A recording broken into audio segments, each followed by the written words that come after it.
Hi, everyone. I thought I would pop on. I've had a 2 week break because I've had the old fashioned influenza A that's been traveling around in the community that I'm in Europe.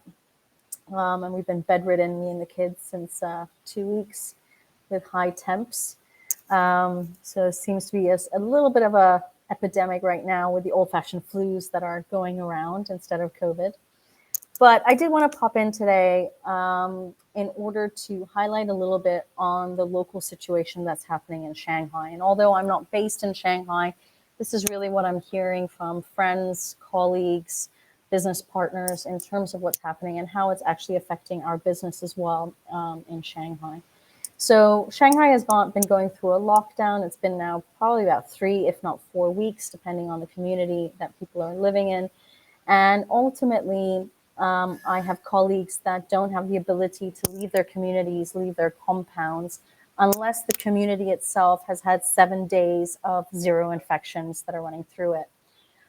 So I was on the call this morning with one of my colleagues who they'd hit 5 days last week. And then by Friday, there was one case that came up in the community of 39 apartment buildings, which meant that everybody had to start from scratch again to hit the 7 day of no infections.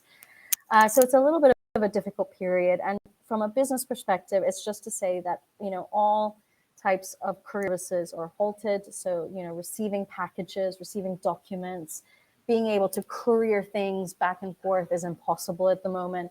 Companies like DHL and FedEx have suspended all services, and we've got a whole pile of documents that are waiting for us to be picked up once the lockdown is over. And it's also to say that office buildings are shut down.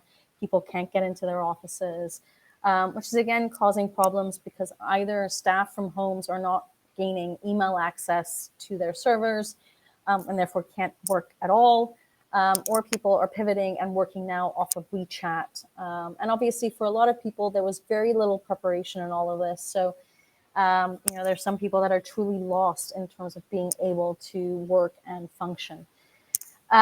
Thankfully, from a compliance perspective, everything has been postponed. So tax deadlines have been postponed. Annual audit and compliance procedures have also been postponed. But it is something that is causing a halt to business. And the biggest question is, how will this affect Shanghai? How will this affect China as a whole with these various lockdowns happening? When you think that the whole of Shanghai is shut down, 26 million people, and places like Shenzhen, Guangzhou, Jinan are locked down and then slowly getting out of it again and then being locked down again. It's really, really not easy. So for those of you that have just been tracking it through the media, when you do hear stories of people on the ground, it is a tough situation to be in. Some people are not getting food. Others in the community are trying to order food through WeChat apps and whatnot, and are getting deliveries. So for those of you that are doing business in China, please do be patient, particularly for those of you that have contacts out in Shanghai. It's all about relationship building and maintenance. So reach out to those people and ask them how they are, how they're doing, and seeing how things develop.